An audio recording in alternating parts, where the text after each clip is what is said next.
A lot of deception happens through speech.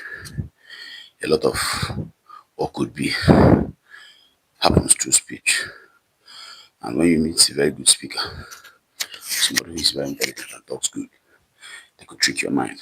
A lot of talking happens in the world, and a lot of rejection happens through speech. A lot of deception happens through speech. A lot of what could be happens through speech. And when you meet a very good speaker, somebody who is very intelligent and talks good, they could trick your mind.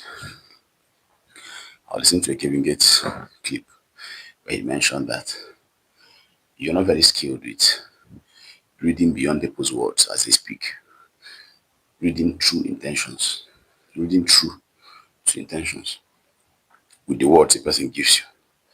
If you're not very good with using words as material to judge intention, then forget about words. Observe action.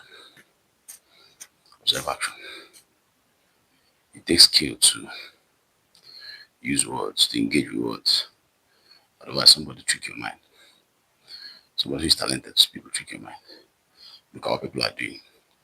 Anytime you feel like learning something from somebody you admire, remember what I just said. Place this somewhere at the back of your mind as a mental model.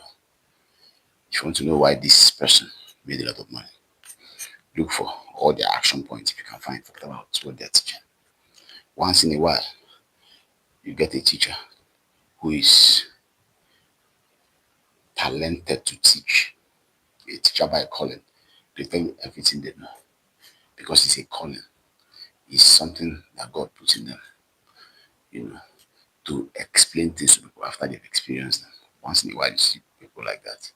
They will teach you word to word exactly what they went through with honesty, with vulnerability, and you pick all the lecture points from their words. But that doesn't come all the time.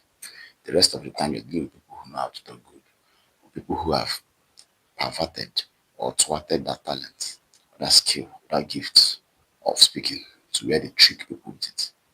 You know.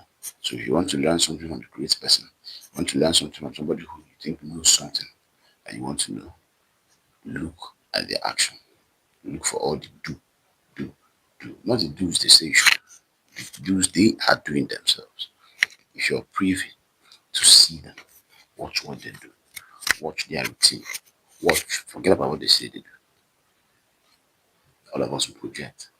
I can sit down here and tell you things that I want to do the way I want, and I'll say it as if I do them. And it even helps me, to program myself to get those things done. But if you're somebody who wants to copy how I got here, for example, you know, you have to be very skilled to be able to look through my words and actually see how I got here.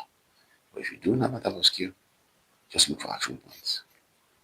Look for everything I've done.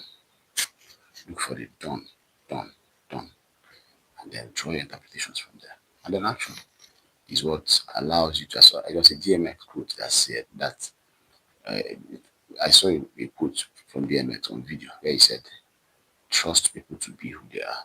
Trust a snake to bite you. Don't wish for a snake not to bite you.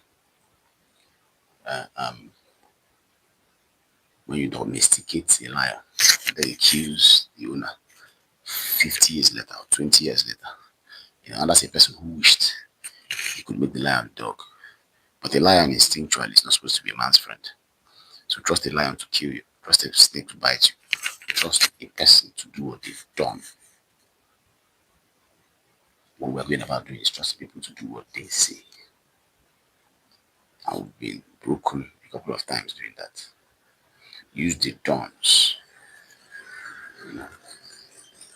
Accept you're very talented to look through words. Otherwise, you get yourself tricked.